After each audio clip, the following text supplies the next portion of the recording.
اللي طلعوا امبارح بالساحل طلبوا بكتير شغلات، بس لأعطيك أركز لك على 3 شغلات. أول مطلب والمستفز جدا إنه هن بدهم إطلاق سراح المعتقلين العسكريين تحديدا. يعني هاد ابن خالته كان بفرع فلسطين، من البيت للفرع ومن الفرع للبيت ما عنده شيء.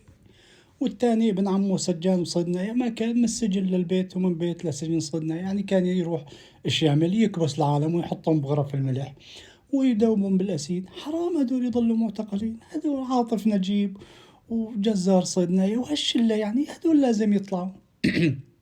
تاني مطلب بده إعادة الموظفين المفصولين. هدول الموظف اللي من طائفتهم، هدول الموظفين المفصولين ما في شيء. واحد من الطائفة هاي العلوية كان ب6 وظائف، فصلوه من 5 وعافوه بوحدة. ليش فصلوا من هذول ال5؟ حرام، كان الزلمة عنده 5 وظائف وكل ولا وحدة عم يداوم فيها. شلون تفصلوا؟ بدهم يرجعوا.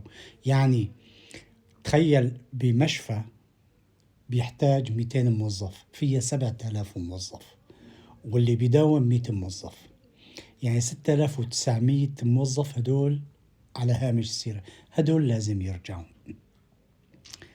والمطلب الثالث اللي عم يتحججوا فيه، قال هي الدولة إرهابية وبتأتمر بالمشايخ وإذا بدك تروح على أي دائرة بدك تروح تستأذن الشيخ.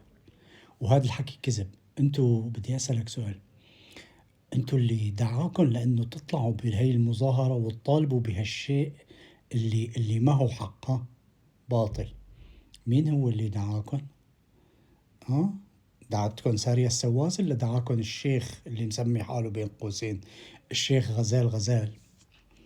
ولا هدوليك جماعة الحاخام الهجري؟ مين زعيمكم؟ قولوا لي مين زعيمكم؟ شاكيرة زعيمتكم مثلا؟ ولا زعيمكم واحد شيخ دقنه لتحت صرتي بشبرين؟ ما هدول الشيوخ اللي عم يدعوكم.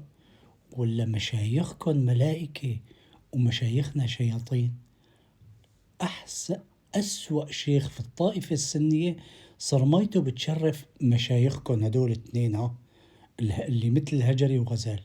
استحوا على حالكم، استحوا على حالكم.